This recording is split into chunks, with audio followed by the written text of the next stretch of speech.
ત્રંબાવટી નગરીમાં સોમેશ્વર નામનો એક બ્રાહ્મણ રહેતો હતો. તેના આખા શરીરે કોઢ ફૂટી નીકળેલો. આથી તે કુંવારો રહી ગયો. પરંતુ તેને 16 સોમવારનું વ્રત કરતા ભગવાન શંકરની કૃપાથી તેનું શરીર કંચર વર્ણનું બની ગયું.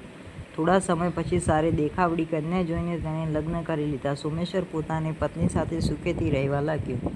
એક વખત ચોમાસામાં ખૂબ વરસાદ આવતા આખી ત્રંબાવટી નગરી એમાં તણાઈ ગઈ. સોમેશ્વરનું મકાન પડી ભાગ્યું. માંડ જીવ બચાવી સોમેશ્વર અને ગૌરી ત્યાંથી નીકળ્યા.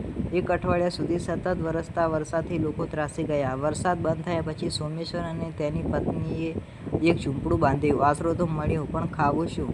આવા લીલા દુકાળમાં લોકોને જ્યાં ખાવાના ફાંફા હોય ત્યાં સોમેશ્વર જેવા ગરીબ બ્રાહ્મણને કોણ મદદ કરે?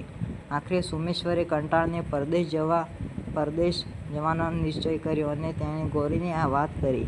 ગૌરીએ તેને આશ્વાસન આપતા કહ્યું, તમે ખુશીથી જાઓ. મારી ચિંતા ન કરશો. હું તો મારું ગુજરાન મહેનત મજૂરી કરીને ચલાવી લઈશ. અહીં કોઈની ફિકર ચિંતા કરશો નહીં. પત્ની તરફથી નિશ્ચિંતતાનું આશ્વાસન મળતા સોમેશ્વર બીજા દિવસે ચાલી નીકળ્યો. તેને ઘણે ઠેકાણે ફર્યો, પણ તેના લાયક કોઈ કામ તેને ક્યાંય ન મળ્યું. આખરે તે ફરતો તે એક ઋષિના આશ્રમમાં આવી ચડ્યો. સોમેશ્વરે પોતાની સઘળી હકીકત ઋષિને કહી સંભળાવી. સોમેશ્વરની વાત સાંભળી ઋષિ બોલ્યા, બેટા, તારું દુઃખ હું સમજી શકું છું. મારી પાસે ધન નથી, પણ હું તને મદદ કરવા ઈચ્છું છું. મારી પાસે આ જડીબુટ્ટી છે. તેનાથી હું એક વખત મૃત્યુ પામેલી વ્યક્તિને જીવત દાન આપી શકીશ. એમ કહીને તેમણે સોમેશ્વરને જડીબુટ્ટી આપી. સોમેશ્વરે જડીબુટ્ટી લીધીને ઋષિની રજા મેળવી ત્યાંથી ચાલી નીકળ્યો.